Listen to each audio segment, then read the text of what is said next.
Good day, class. Chapter 6 is all about theory of cost and profit. So the learning objectives for this chapter are: we will define cost, the meaning of cost, differentiate economic costs from accounting costs, explain the different types of cost, construct a graph of the different types of costs, differentiate total revenue from marginal revenue, and differentiate economic profit from accounting profit. So first, let us define the definition of cost. Cost or economic cost is defined as the payment that must be made to obtain and retain the service of a resource. So magkaiba siya, no? Sa business natin, okay, sa world of business, meron tayong sinasabing economic cost and accounting cost.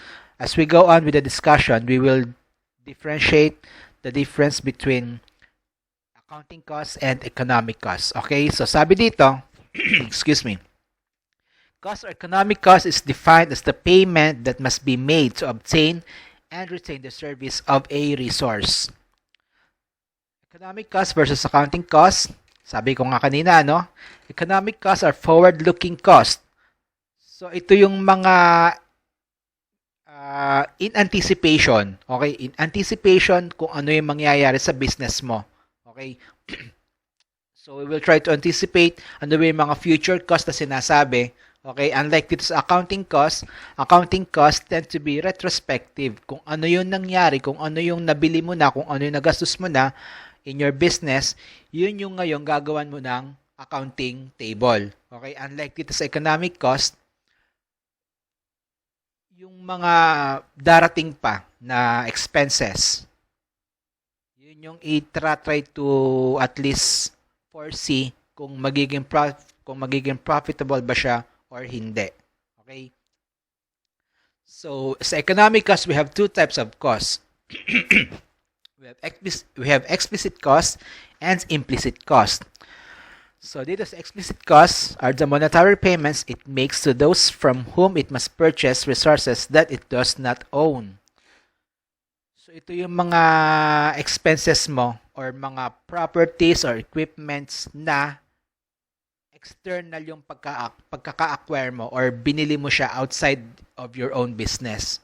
Kumbaga ito yung pinuhunan mo sa pagsisimula. Unlike sa implicit costs, are the opportunity cost of using the resources that it already owns to make the firm's own product rather than selling those resources to outsiders for cash. So the totality of economic cost is explicit cost plus implicit cost. So pagsasamahin mo itong dalawang to, kung magkano man yung na-incur na amount, that will generate your economic cost.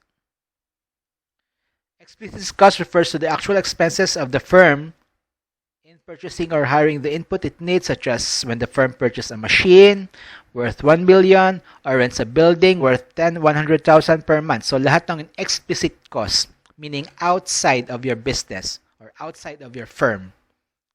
Rents a building, transportation, gasolina, kuryente, tubig, those are all explicit costs, whereas the implicit cost refers to the value of inputs being owned by the firm and used in its own production process. Halimbawa naman ito is yung time mo na ginugol sa pag-invest dun sa business mo, that can be considered as implicit cost. Or yung pinuhunan mo, yung investment mo, yung perang inilagay mo para sa business, that is also considered as your implicit cost.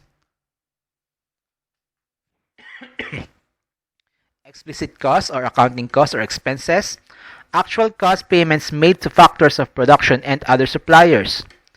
Implicit cost, opportunity costs, all the opportunity costs of the resources supplied by the firm's owners. Example are opportunity cost of owner's time and opportunity cost of owner's invested funds. So sa accounting profit, sabi dito, is what's left over from sales after the firm has paid all its explicit or peso cost. Economic profit, on the other hand, is the result of subtracting all of your economic costs, both explicit and implicit cost, from revenue.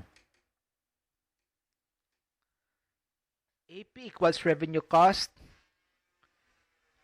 revenue minus explicit cost. Economic profit equals revenue minus explicit costs and implicit costs. So there are different types of costs. Sabi dito, we have fixed cost, we have variable cost, we have total cost, marginal cost, average fixed cost, average variable cost, average total cost, and average marginal cost. So we will see what's the definition of each. So fixed cost, sabi dito, it stays the same no matter how much output changes. Ano ba yung mga examples ng fixed cost? Yun nga, rent, salaries, taxes, yan. Premiums, interest, insurances. So no matter what the business is or no matter how the business runs, kung tumutubo ba to or lumalakas or humihina, the rental stays the same.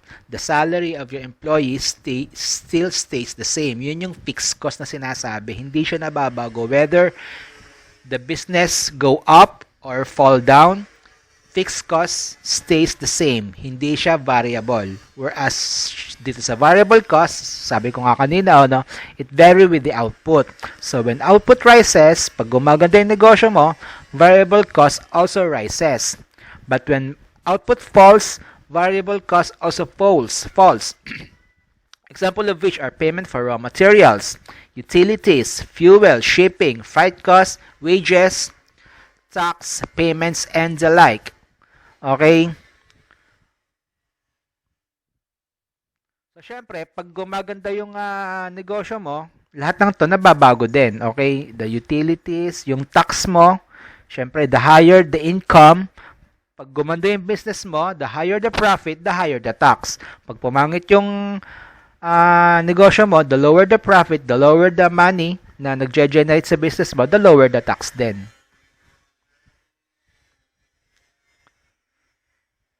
So what are the different types of costs? Total cost, the sum of variable costs and fixed costs. Increase in total cost is due to the increase in variable costs. Marginal cost, the cost of producing one's additional unit of output, can be found by calculating the change in total cost when output is increased by 1 unit. So, tingnan natin. So, here is the formula for computing the average fixed cost. AFC equals TFC over quantity. Okay, tingnan natin siya dito. AVC equals TVC over quantity. ATC is equal to TC over quantity. Here we have the table. Let's try to figure the table. Quantity, total fixed cost, total variable cost, total cost, average fixed cost, average variable cost, average total cost, and marginal cost. Okay, so dito, sa year 1, kumbaga, say this is year 0, year 1, year 2. So dito, wala pa tayong estimated na average fixed cost since nagsisimula pa lang yung business natin, year 0. Okay? Papunta sa year 1, sa year 2, year 3, year 4, year 5, year 6, and so on. So tingnan natin dito. Sa average fixed cost, ano ba sabi sa average fixed cost? Total fixed cost over quantity. So, tingnan natin. Average fixed cost, total fixed cost over quantity. 30 divided by 1 is equal to 30. 30 divided by 2 is equal to 15. 30 divided by 3 is equal to 10. 30 divided by 4, 7.5, and so on. Tingnan naman natin sa average variable cost. What is the formula? Total variable cost over quantity. Total variable cost over quantity. So the total variable cost here is 15 over quantity will give you 15. 30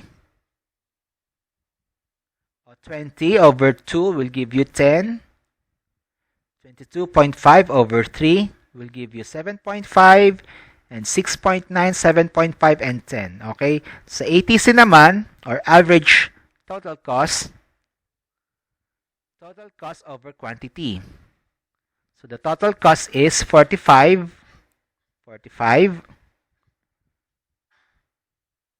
50, 25, and so on. Okay, sa marginal cost naman,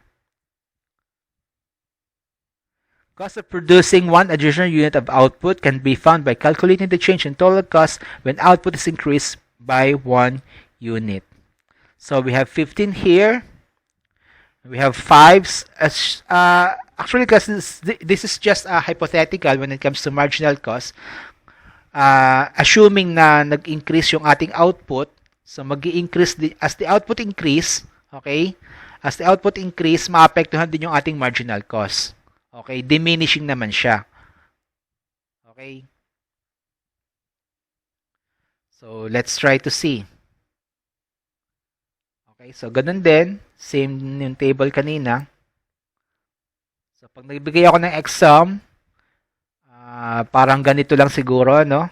Blank tong mga to and then bahala na kayo mag-compute kung ano yung lalabas based on the computation dito sa ating PowerPoint. So, total and marginal revenue.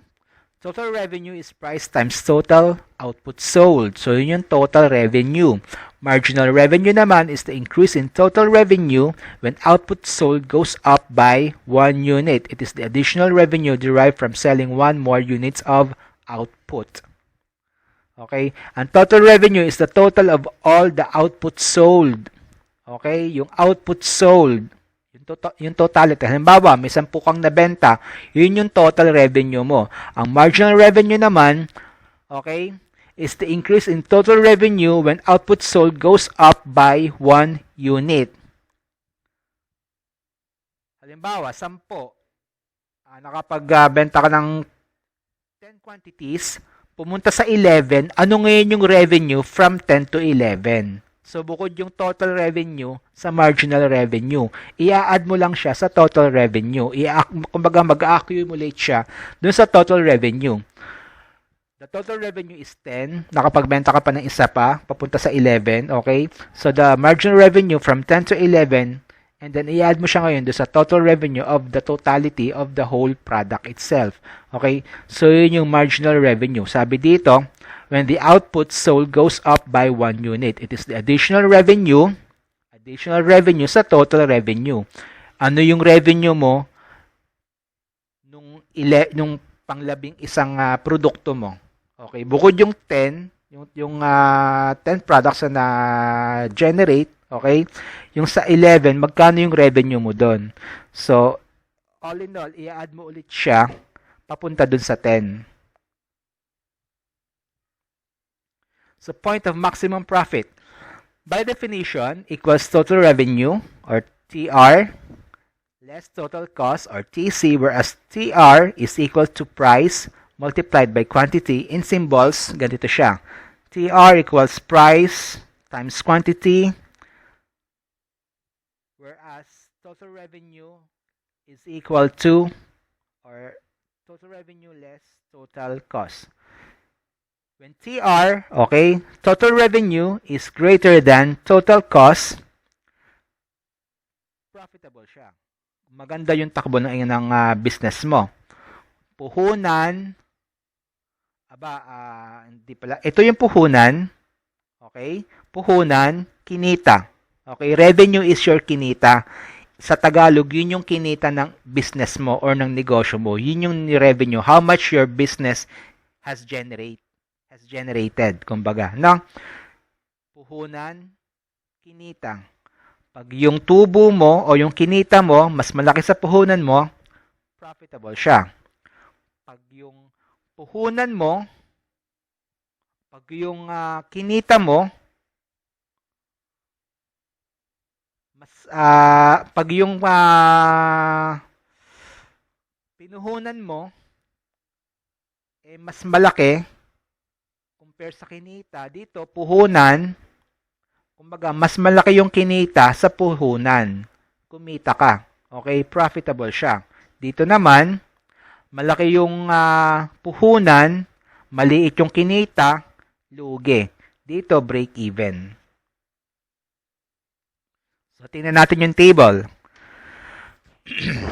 So, we have different points here from A to I.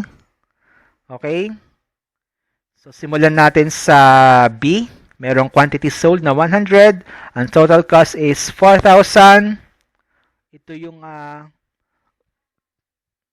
pinuhunan mo sa pagpuproduce ng 100 products. Namuhunan ka ng 4,000. Kumita ka ng 1,600. Lugi. Okay? Lugi ka nun. Sunod naman, sunod na buwan, namuhunan ka ng 200. Kumita quantity is 200, namuhunan ka ng 4,600. Kinita mo is 3,200, lugi ka pa rin. So dito, nagkaroon na tayo ng break even hanggang sa next month or month E. 400 quantities, namuhunan ka ng 5,048, kumita ng 6,400, kumita ka ng 1,300, and so on and so on. Nakabawi ka na. Okay? So a firm will maximize its profit or minimize its loss at the output where marginal cost is equal to marginal revenue. Therefore, a firm will operate in the short run when prospective sales exceed variable costs. Siyempre, no? A firm will shut down in the short run when variable costs exceed prospective sales.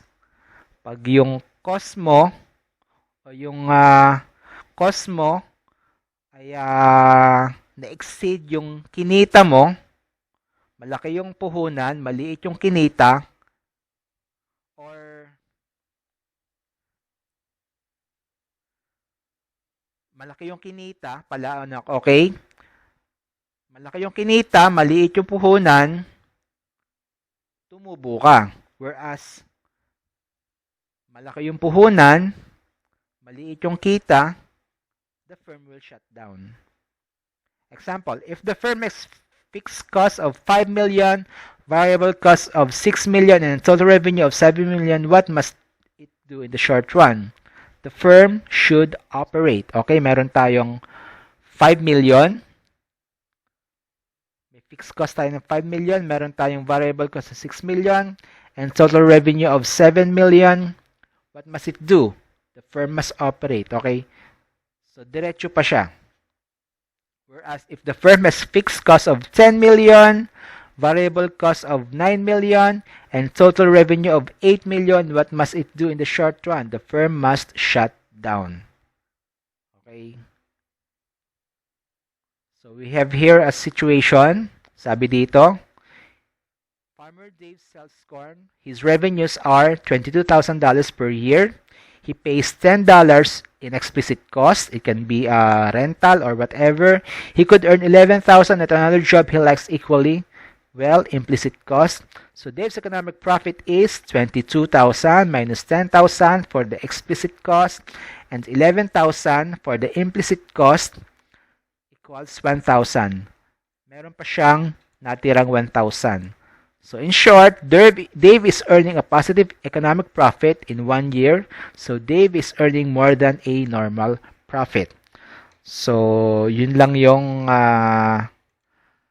production cost and profit when it comes to maximizing the business.